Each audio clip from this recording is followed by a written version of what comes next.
thank you for joining the JMM International Women's Day event. I'm joined by the inspiring leader behind Tinybeans, a platform that has redefined how families capture and share life's most precious moments. Today, I'm joined by CEO Zsofi Paterson. Thanks for having me. So, Zsofi, can you share how the Tinybeans journey began and what led you to join the company? Sure. So Tinybeans, for those of you that are less familiar with us, we are a private and safe family photo sharing app and platform. We're designed really to connect families in a really safe and secure environment, and particularly for parents in those really early parenting months and years to kind of have a beautiful place to capture, save and share all their families' precious moments, as you mentioned. The company was founded in 2012 in Australia, in Sydney, actually, and it was founded for the reason that we, kind of still exist today. And the reason is more relevant now than I think it really ever has been. I joined the business in a year and a half ago, and I joined after having used the product every single day with my own family. I was a super user, and I still am a super user. And I joined because I have absolute belief and conviction in the opportunity that this business has ahead of us. And so, just on that, so what makes Tinybeans unique and sort of how does it help families stay connected? So it's unique because it combines the best bits of social media, like connection, network, a bit of that gratification that we all hate to admit that we probably need, but it puts a really primary focus on the safety and digital security of your kids and all the memories that you are kind of capturing and creating with them as well. So it's that makes us unique. And the other thing is it does it all in one safe, secure place. So a lot of people say, why would I use that? Why I just share all my photos with my family via WhatsApp or Facebook Messenger or SMS or whatever. And we find that typically families, and often the mother, has 3, 4, 5, 6, 7 different WhatsApp groups that they are sharing all those moments. And those photos are going to multiple locations, multiple devices, multiple people. It's a pain to manage. And then it also doesn't leave you with any kind of memento at the end of that time where you're kind of taking hundreds and hundreds of photos. So we're unique in that it aggregates and beautifully curates and saves them in one safe place that all your family are in. They can comment, they can like, and then you can actually create beautiful physical photo albums at the end of it as well. So yeah, we're a little bit of a kind of essential family tool for parents in those early years. Well, amazing. And look, since your appointment, and I have to be honest here, I actually am a shareholder and I did buy in when I heard that you were coming on board. So, and I'm a very happy shareholder. Perhaps maybe just give us a little bit of background, your background rather, in building scalable technology businesses. Yeah, sure. So I've had a very interesting kind of path that got me here, but I feel really perfectly positioned to be in this role. I started as a lawyer in Melbourne. I moved over to LA and ended up at the intersection of media technology and talent. And then moved into kind of a big video startup over there, back to Australia running revenue diversification and innovation at Nine. And then I was appointed, had my first CEO role, the role before this, and that was essentially running another consumer subscription business, and Centr by Chris Hemsworth. So we created, I was not the founder, but I came in shortly after the business was launched. And it's a beautiful digital health and wellness consumer subscription business. Scaled that globally to hundreds and thousands of paid subscribers, and then actually went to look for kind of some growth capital in the US, and it ended up resulting in a full sale of the business to New York private equity. And then worked with them over the next year to integrate or begin to integrate a physical business, Jim's business, with the digital business, and that now it's on its way and it's doing it's having its next stage of kind of evolution and expansion, which is awesome. So in running Centr, I became really acutely kind of got very, very deep in the consumer subscription space, and it was actually observing my own behavior as a Tinybean subscriber and the fact that I use the product every day, my family used it every day. The retention and loyalty and the referral rates are just extraordinary, and we see that. And from kind of getting really curious about that. That's what led me ultimately to go, I think there's a great opportunity to go and run this business. So yeah, I'm delighted to be in again running a product and a brand and a company that I feel I personally use and feel really, really strongly about. Oh, honestly, like that, as I mentioned, that's the reason that I actually bought shares in the company with your background. So I'm a very happy shareholder. It's very I think, kind. Thank you. look, I think also let's talk about, and for those who are, were listening in, they might not know about some of the new appointments that you've got. Do you want to maybe just talk about our new director and what that means for the company? Yeah, so we had a bit of a change in the board last year. We had James Warburton, who's industry veteran in Australia. He was the former CEO and managing director of Seven, and he's led a bunch of other media and entertainment businesses over his career. He joined our board about mid last year, and as of January, he became our chair. And he joined because he believes in the business, he believes in the product, he believes in the leadership team and management. And he's been, a great addition to the company. He and I, a great team, and really excited to kind of be at the helm of the next phase. We also have two directors in the US, one from Thorney, who are a big shareholder and big supporter of the business, which is terrific. And then Mike Rothman, who's a very established entrepreneur, and he founded Fatherly, so another leading kind of parenting platform in the US. So there are two US board directors, and our business really is actually skewed in the US. So we have about 80% of our subscribers and audience is in the US because it is just a much bigger market. And while we are listed here, and we're very focused actually on the Australian market and trying to grow a little bit of brand awareness to drive the subscriber acquisition, we are also, our key market really is the US just because of its scale. Well, actually, that's probably leads into the next question. So, what are your hopes and vision for the future of Tinybeans? I mean, let's call it the next 3 to 6 months from a news flow perspective for those that are invested in the stock, but also for the coming years, just for the greater business. Yeah, so look, it's been a really challenging 18 months since when I stepped in, and we've done a lot in that time. The business really needed a refinement of strategy, because it was kind of trying to do two different things and not quite able to pursue either of them very well. On the one hand, it was trying to grow this consumer subscription business, and on the other, it was trying to kind of create a publishing media asset. And so we really are very focused on the first thing I mentioned, the consumer subscription business, because we think we offer something really valuable, endurable, and something that will create like great returns and much higher enterprise value for our shareholders as well. So over the last year and a half, I've done a lot to kind of streamline that strategy and get us really focused. We've had a big operational shift as well. I think this time last year, we're about 40 FTEs all in North America. So I was working ghost hours, being in Australia, and we're now less than half of that headcount, and we're split between the US and Australia. So really found the right team to kind of get us into the next phase as well, and feel very strongly about the leadership team I now have in place. And we're now in a position where we can really focus on product and marketing, which should be the things that drive this business forward. And really, it's the first time that we've been able to be really focused on that. So, and it's going to take a little bit of time, right? Like you don't kind of create a marketing engine, in a moment. So it's been kind of putting the people and the plans in place and working out how, with relatively limited budgets, we invest in kind of a bit of the long and medium term brand building while we're also trying to generate short-term sales and subscriber acquisition, which is really tough for any business. But we are feeling good about our kind of plans and our progress in that regard.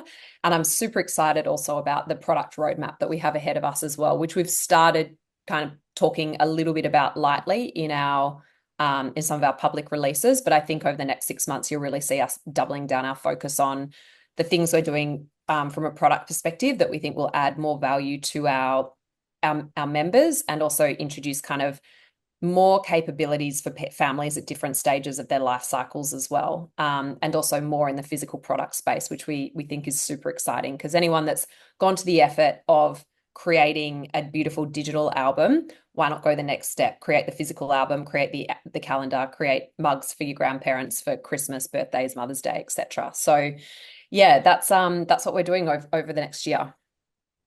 So let's moving on a little bit here. So Tiny Beans is built around helping families connect, as you've mentioned. So how does that mission shape your leadership and the company's culture?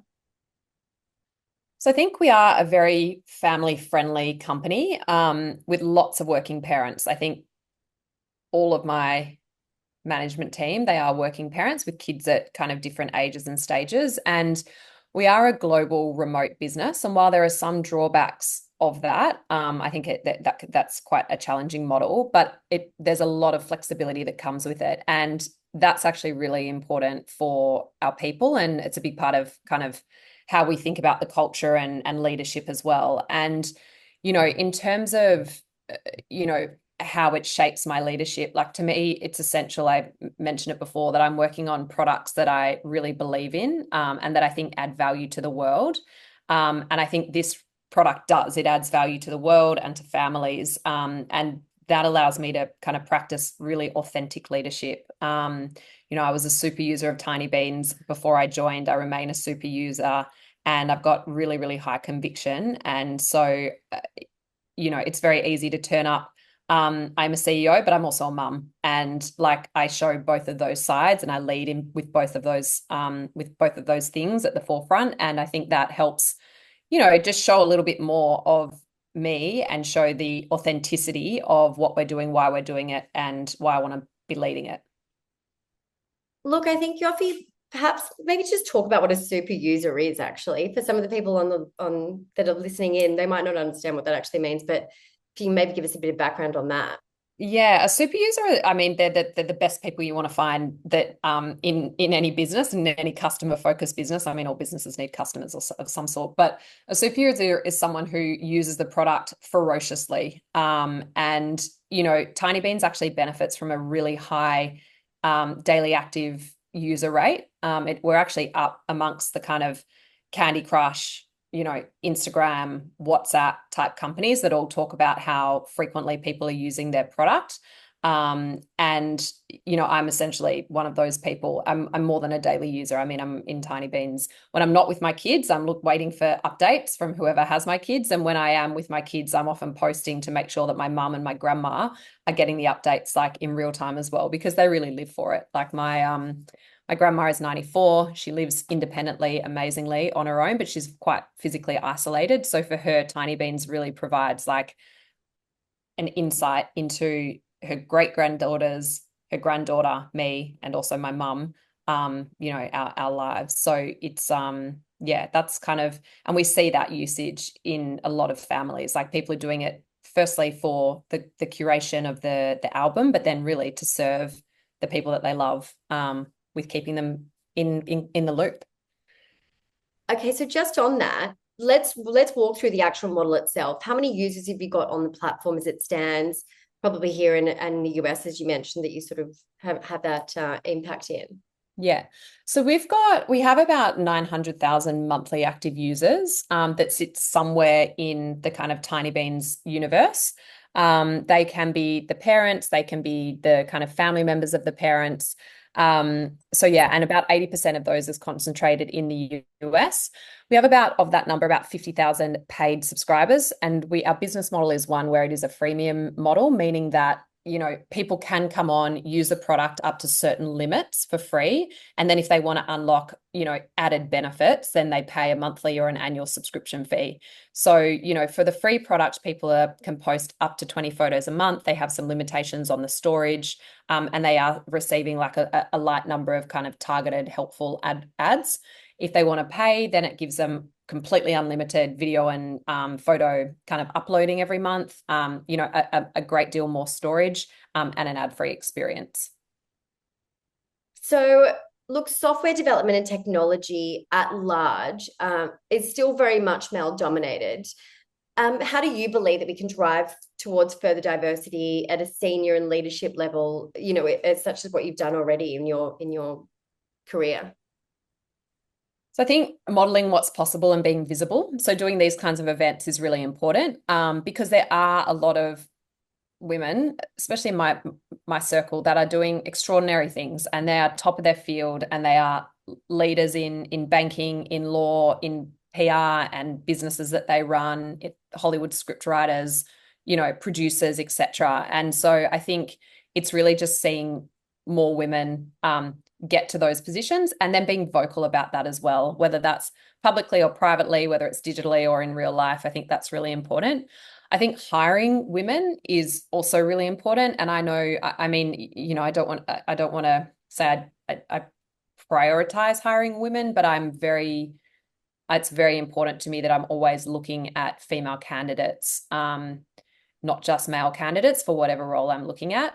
And that I do recognize some of the biases that come in terms of women underplay their experience and they are unlikely to go for things unless they feel like they can do it and do it in spades. And I am the first to kind of encourage women to give things a go, even if they don't quite feel equipped.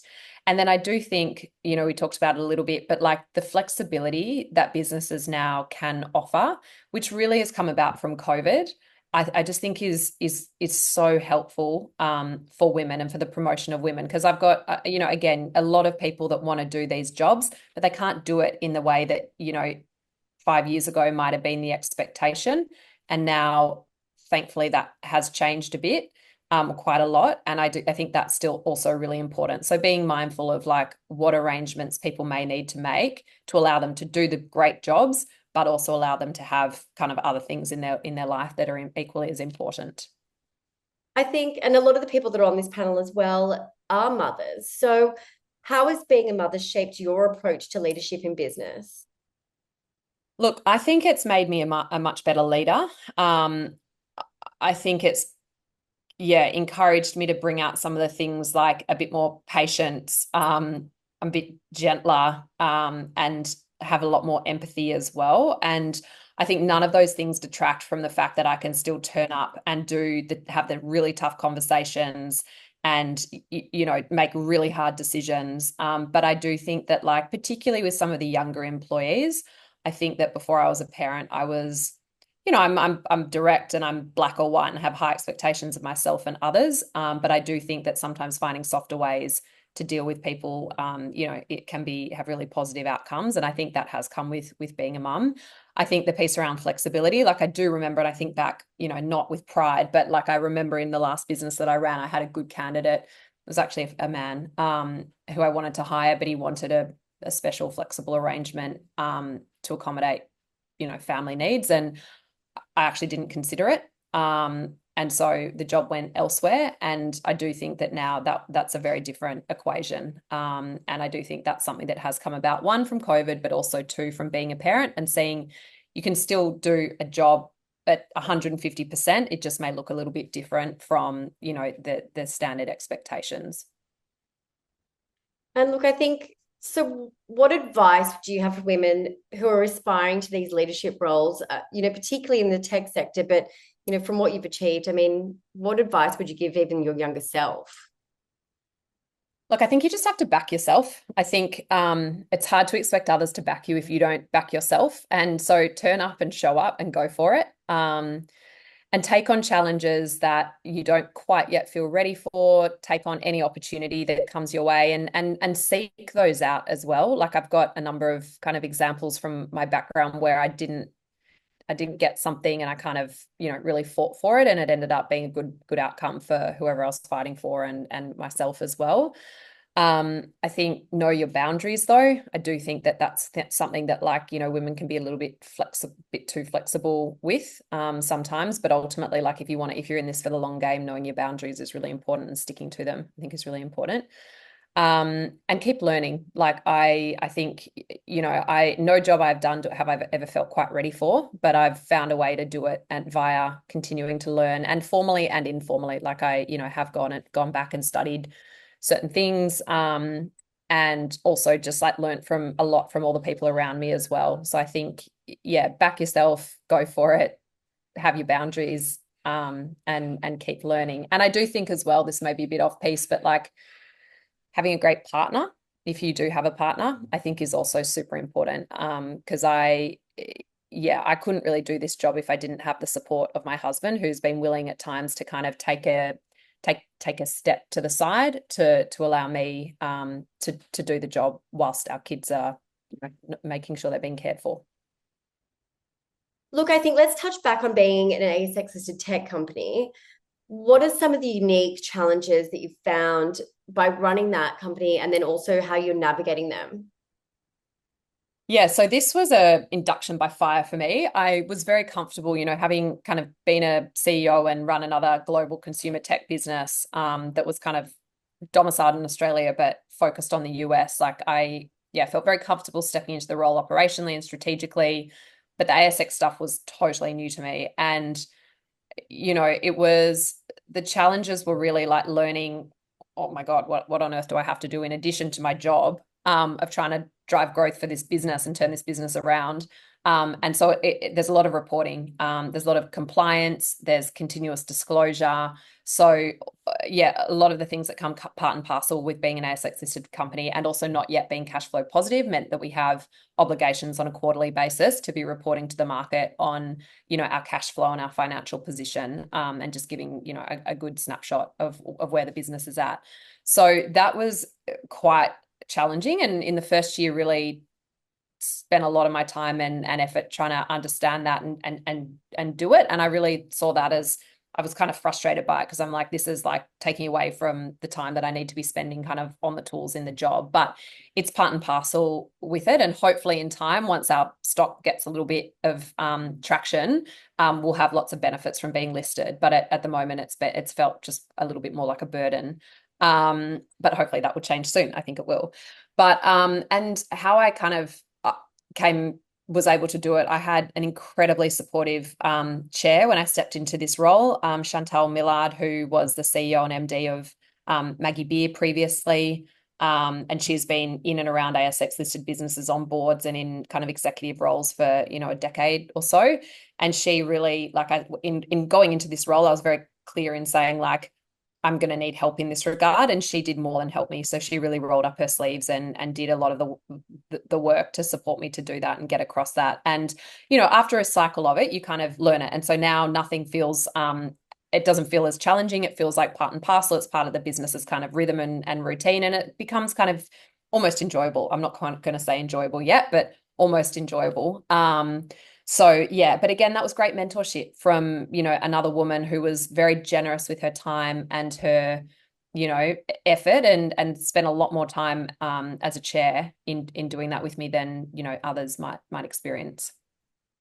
So, Zsofi, how do you foster a culture of empowerment for women in tech, especially when it comes to your team and your business?